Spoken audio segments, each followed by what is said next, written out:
سوال یہ کرتا ہوں، قرآن اور حدیث رہنے کے باوجود بھی ہم لوگ فرقوں میں کیوں بدل رہے ہیں؟ فرقوں میں کیوں بھٹک رہے ہیں؟ بھائی صاحب نے سوال کیا کہ جب ہمارے پاس قرآن اور حدیث ہے تو ہم فرقوں میں کیوں بٹے ہیں؟ اس کا جواب اللہ سبحانہ تعالیٰ دیتے ہیں سورہ عمران میں، سورہ نمبر 3 آیت نمبر 103 میں، وَاعْتَصِمُوا بِحَبْلِ اللَّهِ جَمِيعًا وَلَا تَفَرَّقُوا، کہ آپ اللہ کی رسی کو مضبوطی سے پکڑو اور آپس میں مت بٹو۔ اللہ کی رسی کیا ہے؟ اللہ کی رسی ہے قرآن اور صحیح حدیث۔ اللہ تعالیٰ فرماتے ہیں کہ قرآن اور صحیح حدیث کو مضبوطی سے پکڑو اور آپس میں مت بٹو۔ اللہ تعالیٰ فرماتے ہیں سورہ انعام میں، سورہ نمبر 6 آیت نمبر 159 میں، کہ جو کوئی شخص اپنے دین کو یا اسلام کو فرقوں میں بانٹتا ہے، یا اللہ کے رسول تمہیں اسے کوئی لینا دینا نہیں، اللہ سبحانہ و تعالیٰ ان کا حساب کتاب کریں گے آخرت میں۔ تو فرقے بنانا اسلام میں حرام ہے، فرقے بنانا اسلام میں حرام ہے۔ لیکن افسوس کی بات ہے، ہم معاشرے میں دیکھتے ہیں سارے دنیا میں کہ مسلمان کئی فرقوں میں بٹے ہیں۔ ہم جب پوچھتے ہیں مسلمان سے کیا ہے تو کوئی مسلم کہیں گا کہ میں حنفی ہوں، کوئی کہیں گا میں شافعی ہوں، کوئی حنبلی، کوئی ملکی، کوئی دیوبندی، کوئی بریلوی۔ اللہ کے رسول کیا تھے؟ حنفی تھے، شافعی تھے، حنبلی تھے، ملکی تھے، دیوبندی تھے، بریلوی تھے، کیا تھے؟ اللہ کے رسول مسلم تھے۔ اللہ تعالیٰ فرماتا ہے قرآن مجید میں، سورہ عمران سورہ نمبر 3 آیت نمبر 54 میں، عیسیٰ علیہ السلام وہ مسلم تھے۔ اللہ تعالیٰ فرماتے ہیں سورہ عمران میں سورہ نمبر 3 آیت نمبر 67 میں، ابراہیم علیہ السلام مسلم تھے۔ اور جو آیت سے میں نے میرے تقریر کو ختم کیا وہ سورہ فصلت کی آیت تھی، سورہ 41 آیت نمبر 33، وَمَنْ أَحْسَنُ قَوْلًا مِّمَّنْ دَعَا إِلَى اللَّهِ وَعَمِلَ صَالِحًا قَالَ إِنَّنِي مِنَ الْمُسْلِمِينَ۔ وہ شخص سب سے بہتر ہے، وہ شخص جو لوگوں کو اللہ کی طرف بلاتا ہے، اچھے اعمال کرتا ہے اور کہتا ہے کہ میں مسلم ہوں۔ تو اگر کوئی شخص آپ سے پوچھے آپ کون ہیں تو سب سے اچھا جواب ہے مسلم۔ افسوس کی بات ہے کہ اکثر لوگ فرقوں میں بٹے ہوئے ہیں اور اپنے اپنے گروہ بناتے ہیں۔ ہم اگر دیکھتے ہیں یہ چاروں ائمہ، امام ابو حنیفہ، امام شافعی، امام احمد بن حنبل، امام مالک، اللہ کی رحمت سب پہ ہو۔ میں چاروں ائمہ کی عزت کرتا ہوں، بڑے عالم تھے، بڑے علماء تھے، عزت کرتا ہوں۔ چاروں علماء نے کہا کہ آپ کو کوئی بھی میرا فتویٰ ملے جو اللہ اور رسول سے ٹکراتا ہے، میرے فتوے کو دیوار پہ مارو۔ یہ چاروں ائمہ جب فتوے دیے، ان نے اپنے تحقیق کے ذریعے فتوے دیے اور یہ کہا کہ آپ کو کوئی بھی میرا فتویٰ ملتا ہے جو اللہ اور رسول سے ٹکراتا ہے، میرے فتوے کو مت مانو۔ ابو حنیفہ نے ایک حنفی مسلک بنانے کے لیے نہیں آئے، امام شافعی ایک شافعی مسلک بنانے کے لیے نہیں آئے، امام مالک ایک ملکی مسلک بنانے کے لیے نہیں آئے، امام احمد بن حنبل ایک حنبلی مسلک بنانے کے لیے نہیں آئے۔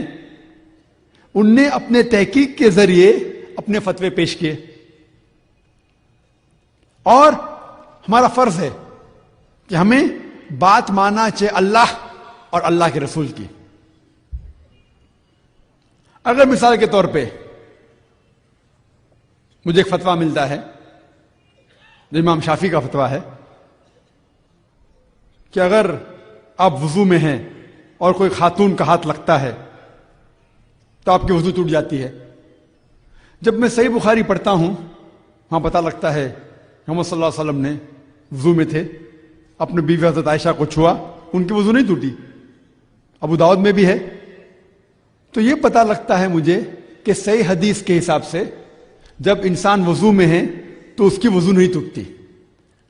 تو میں کہوں کہ میری وضو اگر خواتین کا ہاتھ لگتا ہے تو وضو نہیں ٹوٹتی. تو میں کہتا ہوں کہ میں پکا شافی ہوں 100%. باقی لوگ کچے شافی ہے, 80% شافی ہے, کیونکہ امام شافی نے کہا تھا آپ کو کوئی بھی میرا فتویٰ ملے جو اللہ اور رسول سے ٹکراتا ہے میرے فتوے کو دیوار پہ مارو. تو میں نے اس امام شافی کے فتوے کو دیوار پہ مارا تو پکا شافی ہوا کہ نہیں؟ میری وضو نہیں ٹوٹتی, اسی لیے میں پکا شافی ہوں. جو عام لوگ اپنے آپ کو شافی کہتے وہ کچے ہیں 80% یا 70%. میں اپنے آپ کو پکا شافی کہتا ہوں. ابو حنیفہ نے کہا کہ نماز کے وقت سورہ فاتحہ کے آخر میں آمین زور کے بولنے کی ضرورت نہیں ہے. صحیح بخاری کی کئی حدیث ہے کہ آمین زور کا بولیے. کئی حدیث ہے آپ کا آمین اگر فرشتے کے آمین سے ملیں گا تو آپ کے گناہ معاف ہوں گی. تو میں آمین سورہ فاتحہ کے بعد زور سے بولتا ہوں. میں اپنے آپ کو پکا حنفی کہتا ہوں, کیونکہ ابو حنیفہ نے کہا تھا آپ کو کوئی بھی میرا فتویٰ ملے جو اللہ اور اللہ کے رسول سے ٹکراتا ہے میرے فتوے کو چھوڑو. میں ان کے فتوے کو چھوڑ دیا, پکا حنفی ہوں نا میں. تو عملی طور پہ میں پکا شافی ہوں, پکا حنبلی ہوں, پکا ملکی ہوں اور پکا حنبلی بھی ہوں. ہمیں اسلام کو فالو کرنے کے لیے چاہے دیوبند ہو, بریلوی ہو, کوئی بھی جماعت ہو, ہمیں دیکھنا چاہیے اللہ اور اللہ کے رسول کی تحقیق کرنا چاہیے. ہمیں اس میں تحقیق میں اگر ملتا ہے حق کی بات اس کے پر عمل کرنا چاہیے. لوگ اگر کہتے ہیں, کچھ لوگ کہتے ہیں کہ اہل حدیث ہے, مثال کے طور پہ جماعت اہل حدیث ہے. میں کہتا ہوں کہ میں سب حدیث پہ عمل نہیں کرتا ہوں, صرف صحیح حدیث پہ عمل کرتا ہوں. میں اپنے آپ کو اہل صحیح حدیث کہتا ہوں. حدیث ضعیف بھی ہے, موضوع بھی ہے, صحیح بھی ہے.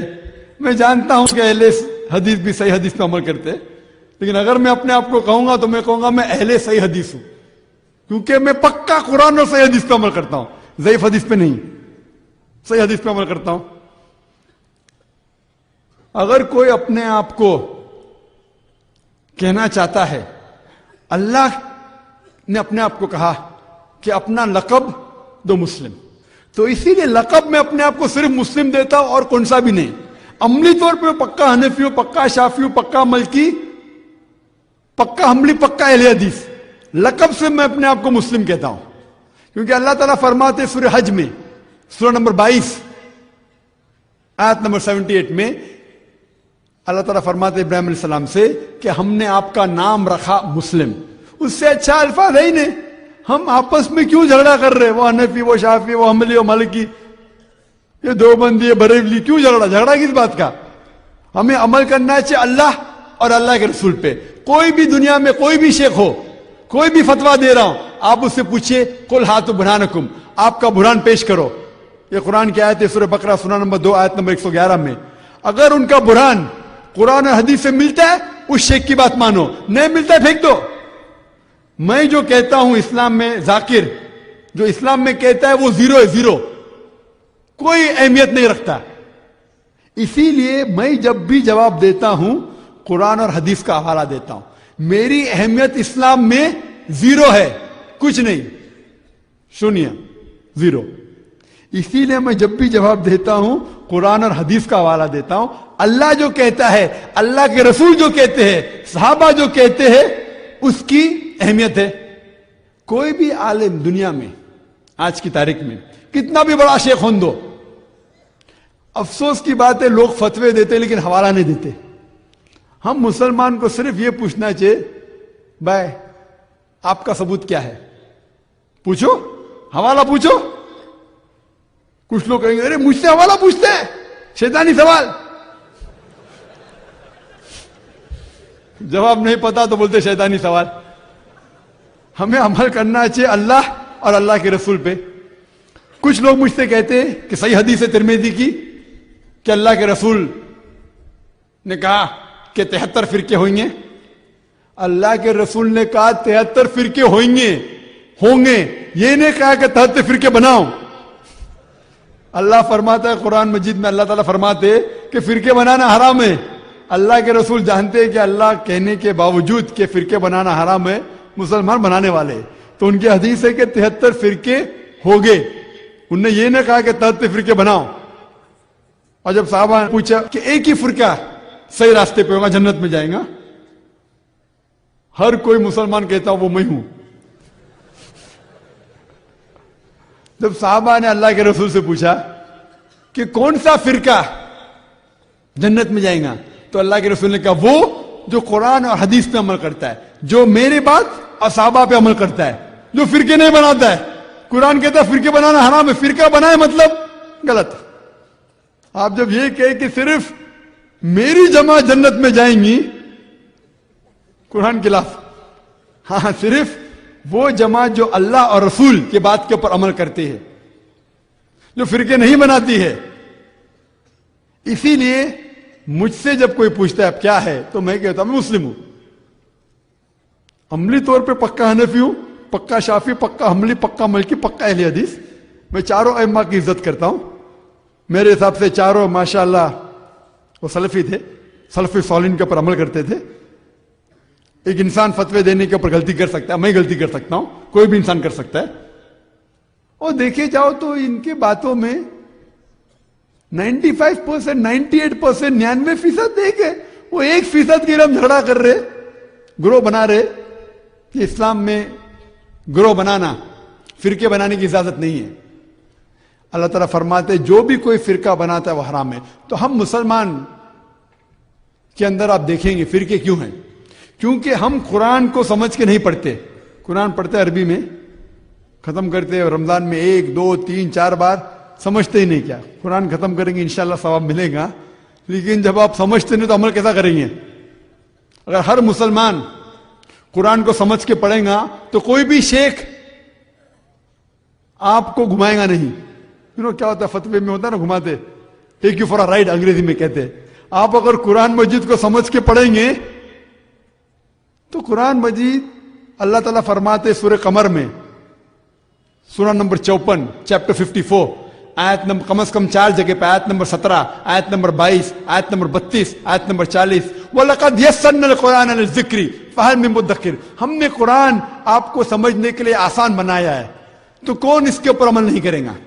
قرآن آسان ہے، سمجھ کے پڑھو. اگر سمجھ کے پڑھیں گے تو کوئی بھی آپ کو غلط راستے پہ نہیں لے کے جائیں گا. تو ہمیں قرآن اور حدیث کو سمجھ کے پڑھنا چاہیے، اس کے اوپر عمل کرنا چاہیے. آپس میں فرقے بنانا حرام ہے. Hope that answers the question. فرش التراب يضمني. دو سوالات ہیں آپ سے. ایک تو یہ کہ تمام فرقے اور جو گروہ ہیں اسلام کے اندر، جو ہمارا اسلام ہے اس کے اندر جتنے بھی گروہ ہیں، اہل حدیث ہو گئے، دیوبندی یا جو بھی ہوتے ہیں، حنفی اور مالکی، جتنے بھی ہیں، ان کی تعلیمات اور ماخذ جو ہے وہ ایک ہی ہے، قرآن اور حدیث سے یہ اخذ کرتے ہیں. اختلاف یہ کہاں پہ کرتے ہیں؟ پھر اختلافی نقطہ جس کی وجہ سے یہ ایک دوسرے کے سے بہت دور ہو گئے ہیں، وہ پوائنٹس کیا ہیں؟ اور سوال میرا دوسرا یہ ہے کہ اسلامی فتوحات جو ہیں کیا وہ جہاد کا حصہ ہوتی ہیں؟ جہاد کا حصہ ہوتی ہیں اسلامی فتوحات جو ہیں، کیا وہ جہاد کا حصہ ہیں؟ اسلامی فتوحات، جی. پہلی بات تو یہ ہے کہ یہ جو آپ نے گروہ گنوائے ہیں یہ مسلک ہیں، حنفی، مالکی، شافعی، حنبلی، سلفی. اصل خرابی ان میں جو تلخی ہے اور ایک دوسرے کو برداشت نہ کرنا، ایک دوسرے کو لیے تکفیر کے فتوے دینا، یہ خرابی ہے. مسلکوں کے اختلاف میں کوئی خرابی نہیں ہے، اور یہ مسلکوں کا اختلاف بالکل سمجھ میں آ جاتا ہے کہ قرآن سے اور حدیث سے، سنت سے استنباط کرتے ہوئے ایک شخص ایک رائے نکالتا ہے، ایک شخص اسی سے دوسری رائے نکالتا ہے، اور یہ دونوں رائے ہوتی ہیں مبنی پر خلوص اور اخلاص. مثلا میں آپ کو ایک واقعہ سناتا ہوں. ہمارے ایک بزرگ تھے ڈاکٹر عثمانی مرحوم، ان کے نام سے وہ ایک جماعت بھی حزب اللہ موجود ہے، وہ ایک علیحدہ مسئلہ ہے. انہوں نے ایک دفعہ درس دیا اور اس میں نماز باجماعت کے التزام اور پابندی کے لیے زور دینے کے لیے انہوں نے وہ واقعہ بیان کیا کہ حضور صلی اللہ علیہ وسلم جب مرض وفات میں مبتلا تھے تو ظاہر بات ہے کہ چند نمازوں میں وہ مسجد نبوی میں نہیں آ سکے اپنی بیماری کی وجہ سے۔ جیسے ہی ذرا طبیعت بہتر ہوئی تو آپ آئے، اور آپ نے اس وقت سہارا لیا ہوا تھا حضرت عباس رضی اللہ تعالیٰ عنہ اور حضرت علی رضی اللہ تعالیٰ عنہ، ان دونوں کے سہارے سے آپ مسجد کے اندر آئے۔ تو حضرت ابو بکر نماز پڑھا رہے تھے، وہ پیچھے ہٹنے لگے کہ حضور آ گئے تو وہ آپ نماز پڑھائیں گے، تو آپ نے اشارے سے کہا نہیں تم نماز پڑھاؤ، اور آپ بیٹھ گئے حضرت ابو بکر کے پاس۔ بہرحال باقی واقعہ میں بیان نہیں کر رہا، اس سے انہوں نے استنباط کیا کہ دیکھیے نماز با جماعت کی اہمیت یہ ہے کہ حضور اس حال میں بھی، جبکہ آپ چل بھی نہیں سکتے، بمشکل 2 افراد کا سہارا لے کر آ رہے ہیں، پھر بھی آپ نماز با جماعت میں شریک ہوئے۔ میں نے ان سے بعد میں عرض کیا کہ ڈاکٹر صاحب میں اس حدیث سے ایک اور نتیجہ نکالتا ہوں، اور وہ کیا ہے کہ نماز با جماعت سے صرف مریض ہی مستثنا نہیں ہے، اس کے تیماردار بھی مستثنا ہے۔ حضرت عباس اور حضرت علی جو ہے وہ گھر کے اندر موجود تھے، مسجد میں تو نہیں آئے، وہ بیمار نہیں تھے، لیکن چونکہ وہ بھی حضور کے تیماردار تھے، حضور کی دیکھ بھال کر رہے تھے، تو گویا کہ ان کے لیے بھی اس وقت نماز با جماعت میں شریک ہونا لازم نہیں تھا۔ اب دیکھیے واقعہ ایک ہی ہے، اس سے ایک نتیجہ یہ نکل رہا، ایک نتیجہ یہ نکل رہا ہے۔ اس میں خلوص کی بنا پر لوگوں نے اختلاف کیا، اور اختلاف کی وجہ سے کوئی مسلک وجود میں آ گئے۔ یا ایک اور مثال میں آپ کو دیتا ہوں، حضور کی ایک حدیث ہے صلی اللہ علیہ وسلم کہ جب بھی مسجد میں جاؤ تو 2 رکعت جو ہے تحیۃ المسجد پڑھے بغیر مت بیٹھو، یہ مسجد کا حق ہے۔ آپ مسجد میں گئے ہیں 2 رکعت پڑھیے۔ ایک طرف تو یہ حدیث ہے، ایک طرف یہ حدیث ہے کہ سورج کے نکلنے کے وقت جب تک سورج پوری طرح نکل نہ چکے کوئی سجدہ نہیں ہو سکتا۔ فجر کے بعد فجر کی نماز کے بعد سے لے کر سورج کے پوری طرح طلوع ہونے تک کوئی سجدہ جائز نہیں۔ اسی طرح عصر کی نماز کے بعد سے اور سورج کے غروب ہو جانے تک پوری طرح کوئی سجدہ جائز نہیں۔ اب کیا کریں؟ اب اگر ایک شخص عصر کے بعد مسجد میں آیا ہے، اب مسجد میں مغرب کی نماز میں ابھی 10 منٹ ہے، 15 منٹ ہے، کیا کرے؟ وہ کون سی حدیث پر عمل کرے؟ پہلی حدیث پر عمل کرے یا دوسری پر کرے؟ پہلی حدیث پر عمل کرتا ہے تو گویا کہ وہ ممنوع اوقات میں سجدہ کر رہا ہے، دوسری پر عمل کرتا ہے تو جو پہلی حدیث ہے اس پر عمل رہ گیا۔ اب اس میں لوگوں نے اصول بنایا ہے کہ جہاں کسی چیز سے روکا جائے وہ زیادہ قوی ہے بنسبت اس کے جس میں حکم دیا جائے۔ تو روکا جانے والا معاملہ یہ ہے کہ نماز مت پڑھو فجر کے بعد سے سورج کے پوری طرح طلوع ہو جانے تک، اور عصر کے بعد سے سورج کے پوری طرح غروب ہو جانے تک۔ اب اس میں اختلاف ہے، تو اختلافات جو ہیں وہ قطعاً کوئی غیر فطری بات نہیں ہے۔ ایک اور واقعہ ہوا حضور کے زمانے میں، جب یہ جو غزوہ احزاب ہوا ہے، تو جب جو کفار جو تھے جو باہر سے آئے تھے اور گھیرا ڈالے پڑے ہوئے تھے چلے گئے، تو اب حضور صلی اللہ علیہ وسلم اپنے ہتھیار اتار رہے تھے۔ حضرت جبرائیل آئے، آپ ہتھیار اتار رہے ہیں، ہم نے تو ابھی تک ہتھیار نہیں اتارے، بنو قریظہ کا معاملہ کرنا ہے ابھی۔ انہوں نے جو غداری کی اور عین جو ہے جنگ کے موقع کے اوپر عہد کی خلاف ورزی کی، انہیں سزا دینی ہے۔ اور چلیے حضور نے سب کو حکم دے دیا، اب کوئی مسلمان عصر کی نماز غالباً تھی نہ پڑھے جب تک کہ بنو قریظہ میں نہ پہنچ جائے، یعنی جلد از جلد بنو قریظہ کے علاقے میں پہنچ جائے۔ اب کچھ حضرات کا معاملہ ایسا ہوا کہ وہ ابھی راستے میں تھے، انہوں نے محسوس کیا کہ نماز جو ہے عصر کا، وہ تو اب عصر جو ہے وہ ہماری قضا ہو جائے گی، اب نکل رہا ہے، اب ہم وہاں پہنچ نہیں، ابھی تو کیا کریں؟ کچھ نے کہا کہ نہیں صاحب کچھ بھی ہو، نماز قضا ہو یا نہ ہو، حضور نے کہا نماز مت پڑھو جب تک بنو قریظہ کے علاقے میں نہ پہنچ جاؤ، تو ہم تو نماز نہیں پڑھیں گے۔ کچھ لوگوں نے کہا نہیں یہ تو حضور نے اصل میں جلدی کرنے کے لیے تاکید کر کہا تھا، ورنہ مراد یہ نہیں تھی۔ انہوں نے نماز پڑھ لی۔ اب کچھ لوگوں نے نماز پڑھ لی، کچھ نے نہیں پڑھی۔ حضور کے سامنے جا کے بات رکھی گئی، حضور نے فرمایا دونوں نے صحیح کیا، یعنی دونوں نے استنباط کیا ہے اپنے اپنے اصول سے اور اپنی یعنی ایک عقلی صلاحیت کو برسر کار لاتے ہوئے، تو دونوں کا معاملہ ٹھیک ہے۔ اس اعتبار سے اختلافات سے زیادہ پریشان نہیں ہونا چاہیے۔ ان اختلافات کے اندر جو تلخی پیدا ہو گئی ہے وہ اس وجہ سے ہے کہ ہم نے ایک مذہبی پیشہ بنا لیا اپنے ہاں۔ اسلام میں کوئی مذہبی پیشہ نہیں ہے، ہر شخص نماز پڑھا سکتا ہے، ہر شخص جو ہے اپنی بچی یا بچے کا نکاح پڑھا سکتا ہے، ہر شخص اپنے والد یا والدہ کی نماز جنازہ پڑھا سکتا ہے، کسی مولوی کی ضرورت نہیں ہے۔ لیکن ہم چونکہ پڑھتے نہیں، دین ہم نے سیکھا نہیں، ہم نے دنیاوی علوم حاصل کیے ہیں، تو ہم نے ایک پیشہ بنا لیا۔ وہ پیشہ جو ہے، اور پیشے کے اندر ظاہر بات ہے کہ پھر آپ کو معلوم ہے کہ وہ تلخیاں پیدا ہو جاتی ہیں، جس کو آپ کہتے ہیں پروفیشنل جیلسیز، یہ پروفیشنل جیلسی از اے رول، تو اس وجہ سے زیادہ خرابی پیدا ہوئی ہے، ورنہ ان مسالک کے اندر کوئی خرابی نہیں ہے، یہ استنباط کے اختلافات ہیں اور خلوص کے ساتھ کیے گئے ہیں۔ اب فتوحات اصل میں دیکھنا یہ ہوگا کون کر رہا ہے، کس نیت سے کر رہا ہے۔ ایک فتوحات وہ ہیں جو خلافت راشدہ میں ہوئی ہیں۔ اب خلافت راشدہ میں تو جو خلفاء ہیں وہ کامل اسلام پر کاربند ہیں، وہ شہنشاہ تو نہیں ہیں، بادشاہ نہیں ہیں، انہوں نے محل نہیں بنائے ہیں، انہوں نے عیاشیاں نہیں کی ہیں، وہ تو صفوں پر بیٹھ کر اور یوں سمجھیے کہ زمین پر بیٹھ کر جو ہے